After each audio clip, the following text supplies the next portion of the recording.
Fala, cervejeiros, tudo bom com vocês? Daniel do Com Cerveja por aqui e hoje eu vou falar sobre a lavagem de grãos. A importância que tem de a gente fazer a lavagem e se a gente pode fazer uma cerveja sem lavar os grãos. Quem mandou essa dúvida para mim foi o Carlos e eu respondo aqui para ele e para todos vocês para ficarem ligados aí, terem uma noção por que a gente faz a lavagem e se realmente é necessário, em quais casos aí que a gente talvez não precise fazer a lavagem. Primeiro, qual que é a importância? Quando a gente termina a nossa mosturação, nós temos lá na nossa panela de mostura uma grande quantidade de água que foi convertida em mosto, certo? Tá com os açúcares que foram extraídos dos grãos de malte e convertidos em açúcares menores, que vão ser depois consumidos pelas leveduras e transformados aí na nossa cerveja, certo? E também o bagaço, certo? Os grãos que estão por ali. E agora o nosso objetivo, depois que a gente termina a nossa mosturação, certo? Tem clarificação, tem a lavagem no meio, mas o nosso objetivo é a gente separar aí o mosto com o bagaço e tudo mais, para deixar somente o mosto líquido na nossa panela de fervura, certo? E aí a gente segue o nosso processo de produção de cerveja. O que acontece nesse passo e por que é importante lavar os grãos? A gente tem uma quantidade X de água e que virou mosto dentro da nossa panela e bagaço. Quando a gente fizer essa filtragem, ou seja, primeiro a gente vai recircular, tudo bem, né? E depois a gente vai transferir essa parte líquida que tem na nossa panela de mostura para a nossa panela de fervura.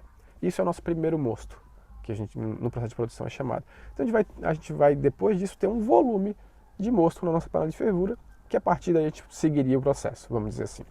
Só que acontece, muito dos açúcares que foram convertidos durante a nossa abraçagem estão ali retidos na cama de grãos, no bagaço que ficou na panela de mostura.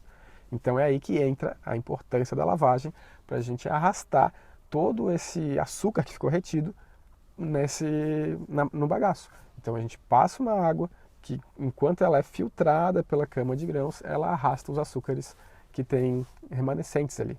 Então a gente vai ter depois, a nossa receita é calculada dessa forma, então a gente tem um balanço de um volume X de mosto com uma alta densidade, que é o primeiro mosto, e depois um volume Y, que é o mosto transformado aí a partir da água de lavagem com os açúcares que ficaram retidos, que tem uma densidade menor. Mas o balanço desses dois, né, vai ter um volume que é o volume que a gente queria pré-fervura, que a gente elaborou na nossa receita, com a densidade que a gente também planejou pré-fervura, certo? E qual que é a importância disso? A gente conseguiu otimizar aí o nosso processo, a gente conseguiu ter uma maior eficiência na extração de açúcares, que isso é um grande ponto no processo de produção de cerveja, ter uma boa eficiência na extração de açúcares, certo? Então esse é o objetivo da lavagem. Daí vem a segunda pergunta. Preciso fazer? Não, você não precisa fazer. Não precisa fazer com isso. Primeiro, você vai perder um pouco de eficiência. Sim, isso vai perder um pouco de eficiência.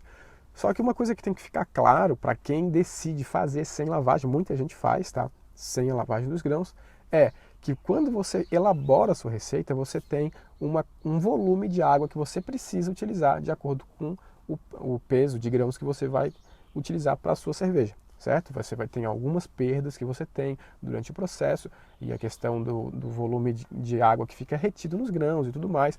Ao final, tem a taxa de evaporação, que você também perde água. No final, de acordo com o tamanho do lote que você tem de cerveja, você tem uma quantidade de água específica que você precisa juntar para fazer isso.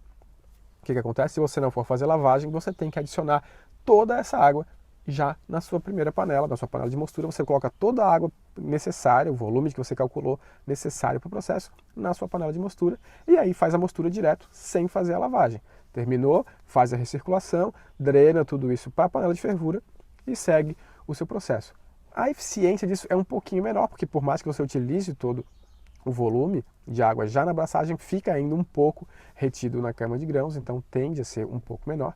E o grande prejuízo disso não é do método em si, é que você precisa ter uma grande panela, certo? Você precisa ter uma panela com volume maior para conseguir fazer esse trabalho. Vamos pensar, dados hipotéticos, mas uma leva de 20 litros, você vai precisar aí, basicamente, uma cerveja regular de uns 5 kg de malte, certo? Com 5 kg de malte, dependendo, obviamente, sempre dos seus equipamentos, a taxa de evaporação tem várias variáveis, mas mais ou menos algo em torno de 30 litros, 35 litros você vai precisar de água para transformar esses 35 litros em 20 litros de cerveja, certo? Então, considerando aí 5 kg de grão, com mais 35, você teria que ter uma panela de pelo menos 40 litros para conseguir fazer uma leva de 20, certo?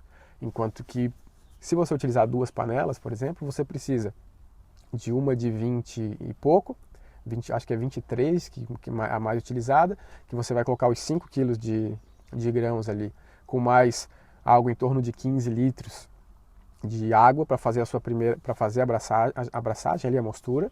E depois a água de lavagem são os outros 20 litros, que daí vocês transferem para uma panela de fervura que tem 30 litros, mais ou menos. Então você consegue, com uma panela de 23, outra de 30, fazer uma leva de 20 litros. Se você for fazer sem lavagem, você vai precisar de uma panela de pelo menos 40 litros.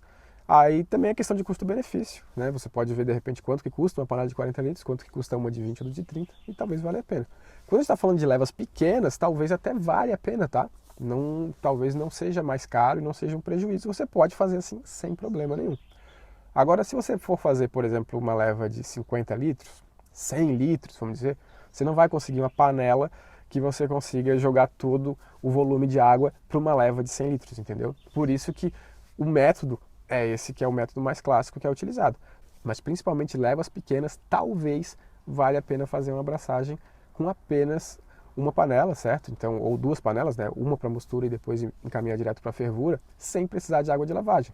Fica a dica aí, é tudo uma questão de cálculo, ver qual o volume que você quer fazer, o tamanho da panela, preço, e é possível sim, tá? Não vou dizer que não é possível, e a perda aí de eficiência não é muito relevante se você colocar toda a água que você tem já na sua panela de mostura, ok? Pessoal, então espero que tenham gostado da dica de hoje e a gente se vê amanhã no próximo vídeo. Tchau, tchau!